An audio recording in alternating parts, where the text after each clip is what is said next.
Olá a todos, seja você muito bem-vindo, muito bem-vinda a mais um podcast da reunião de estudos do Evangelho do Grupo Espírita Irmão Áureo. Dentro do nosso objetivo de estudar o Evangelho à luz da doutrina espírita, prosseguimos no livro Ceifa de Luz, de Emmanuel, psicografia de Francisco Cândido Xavier. Hoje, o capítulo 64, demos uma alteradinha na sequência, mas o nosso estudo foi preparado pelo Sandro e o título é Subdesenvolvimento Espiritual. O único spoiler que vou dar, eu nunca tinha pensado nesse termo e no significado que o Emmanuel propõe e que o Sandro desenvolve com muitas provocações. Então vamos ficar atentos que está muito interessante. Segura aí que daqui a pouquinho a gente vai ouvir juntos, tá bom? Vamos aos nossos lembretes paroquiais de sempre. Sempre o convite a mais estudo. Não se esqueça que na descrição temos aí alguma bibliografia complementar que vai te permitir aprofundar sobre o tema em vários temas correlatos e relacionados. A gente coloca o link para ficar bastante fácil de consultar. Então não deixe de consultar, de ler, para a gente buscar um melhor entendimento e inclusive outros aspectos de debate sobre o tema proposto, tá? Essa é a primeira questão. A segunda questão é que também como oportunidade de aprofundar, até porque o tempo aqui é bastante curto, a gente deixa um gostinho de quero mais, né? Temos a nossa live que acontece no canal do YouTube no mesmo dia do lançamento do podcast, tá? Então o Sandro vai ter oportunidade com outros convidados de aprofundar e de conversar sobre outros aspectos. Você é o nosso convidado especial. Se não puder estar, vai ser uma pena, mas você pode passar lá, assistir depois, divulgar o link, enfim, tá bom? Dito tudo isso, o nosso último convite é para você ficar até o final. A gente tem o nosso momento de oração, já te convidamos para orar junto conosco e sempre iniciamos com uma poesia. Hoje, uma outra bela poesia de Maria Dolores para a gente fazer a nossa prece final, ok? Dito tudo isso, fica então o nosso último convite, aquele que vem do fundo do nosso coração. Vamos ouvir?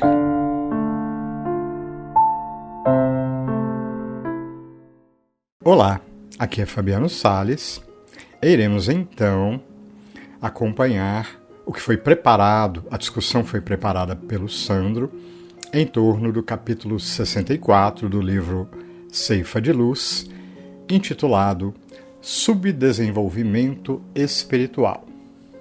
Vamos lá? Vivemos em uma época em que o progresso material avança a passos largos. Nunca tivemos tanto acesso à informação, à tecnologia e às facilidades da vida moderna. No entanto, paradoxalmente, nunca foram tão visíveis o vazio íntimo, a fragilidade emocional e a dificuldade de lidar com as dores da existência. É nesse ponto que Emmanuel, pela psicografia de Francisco Cândido Xavier, nos convida a refletir no capítulo Subdesenvolvimento Espiritual sobre uma carência que não aparece nas estatísticas econômicas, mas que se manifesta silenciosamente na alma humana. Logo no início, o autor nos lembra da recomendação do apóstolo Paulo na Epístola aos Romanos. Ora, quanto ao que está enfermo na fé, recebei-o não em contendas de disputa. Essa frase, aparentemente simples, carrega uma orientação profunda. Acolher, compreender e auxiliar, sem julgar ou disputar superioridade moral. Quando falamos em subdesenvolvimento, geralmente pensamos em pobreza material. Emmanuel, porém, amplia esse conceito e nos alerta para uma forma mais sutil e muitas vezes mais dolorosa de carência: a falta de recursos espirituais para enfrentar as crises da vida.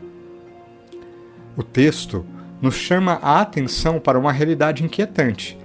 Há inúmeras criaturas altamente instruídas, socialmente bem-sucedidas e economicamente prósperas, que ainda assim se encontram empobrecidas de esperança, coragem e fé. Allan Kardec já nos alertava para isso em O Evangelho segundo o Espiritismo, ao afirmar que o verdadeiro homem de bem é aquele que pratica a lei de justiça, amor e caridade na sua maior pureza.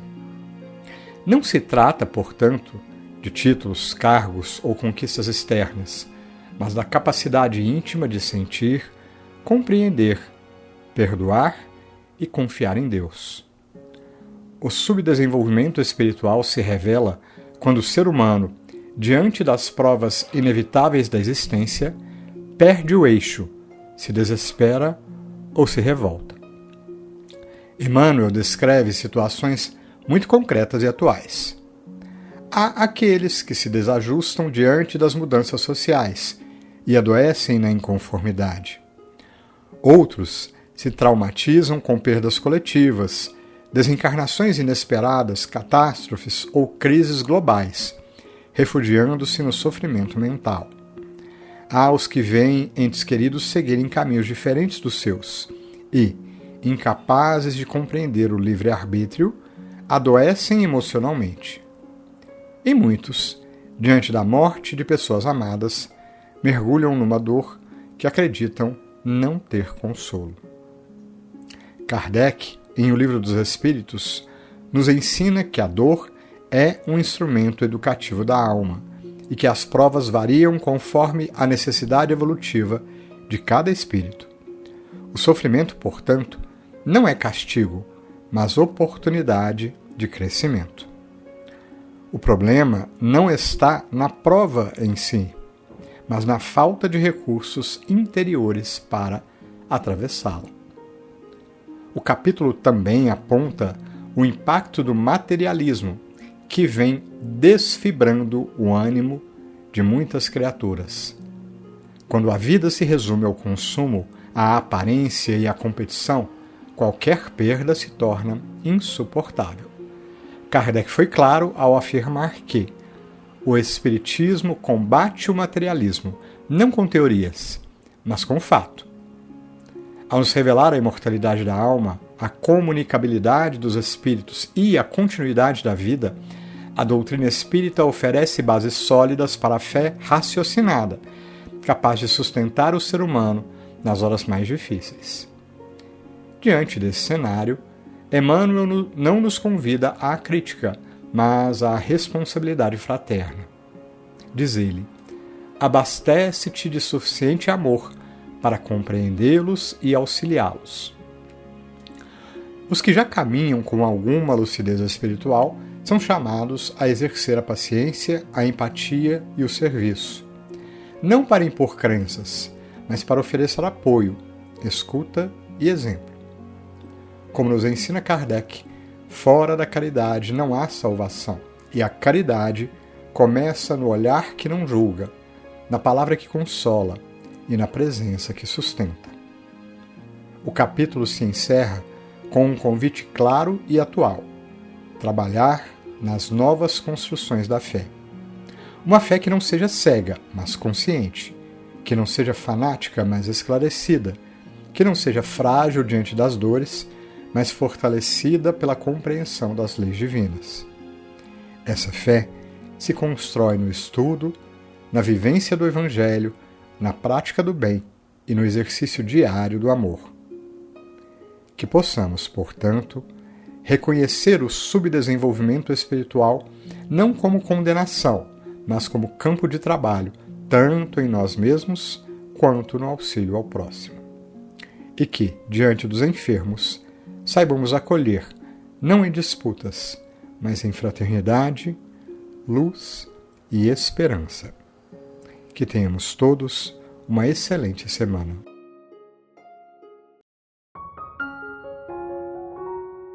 Iniciamos o nosso momento de oração com a poesia Sempre o Bem, de Maria Dolores.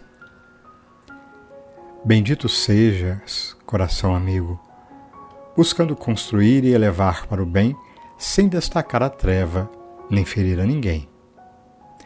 Deus te guarde na lei do auxílio que nos rege, sempre que te dediques a expressar-te, a excelsa providência determina que a bênção do socorro esteja em toda parte. Quem de nós, aprendizes do progresso, estará esquecendo orgulho, possessão, vaidade, força bruta, sem o amparo de alguém que nos tolere e nos minore a luta? Não vale maldizer a sombra em torno, basta, a fim de arredá-la, humilde vela acesa. Unir e melhorar, ajudar e servir, são determinações da natureza. Um pântano qualquer pode fazer-se um dia campina surpreendente, em fruto e flor, mas não prescindirá de mãos amigas que lhe estendam recurso, auxílio e amor. Fita a cachoeira em ápices de força, sem alguém que lhe oferte o controle da usina. É grandeza de ação deficitária, alto poder entregue à indisciplina.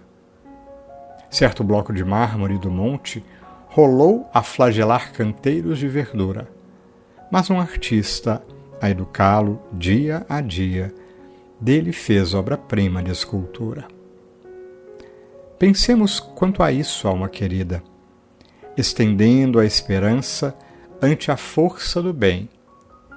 Quem procura no amor a elevação da vida, não se detém no mal, nem censura a ninguém. Mestre amigo Jesus, envolvidos nestas vibrações de amor do Teu Evangelho e das poesias celestes, te rogamos ampare o nosso coração, para que sempre busquemos o acreditar profundamente na energia do bem, pautada no amor, que rege toda a vida, como nos ensinastes, que rege as leis divinas e que nos conduz sempre pelos melhores caminhos. Então, mestre amigo, te rogamos, ampara-nos os corações para que sejamos mais dóceis, ampara-nos os pensamentos para que possamos acolher com mais frequência as sugestões dos bons amigos espirituais quanto ao esforço adicional que devemos buscar a cada instante, quanto à busca do melhor em nós mesmos, quanto à certeza de que somos, primeiramente, os verdadeiros necessitados, mas, sobretudo, aqueles a quem cabe a disciplina da reforma íntima no esforço de cada instante, amparados pelo Teu amor, sustentados pela força divina que, em última instância, nos conduz pelos caminhos da vida. Ajuda-nos, portanto, Mestre e amigo Jesus, a sermos mais dóceis, menos reticentes, e assim colhermos mais trabalho na proposta da vida de seguir sempre adiante. Que a Tua luz continue a nos abençoar hoje e sempre. Que assim seja.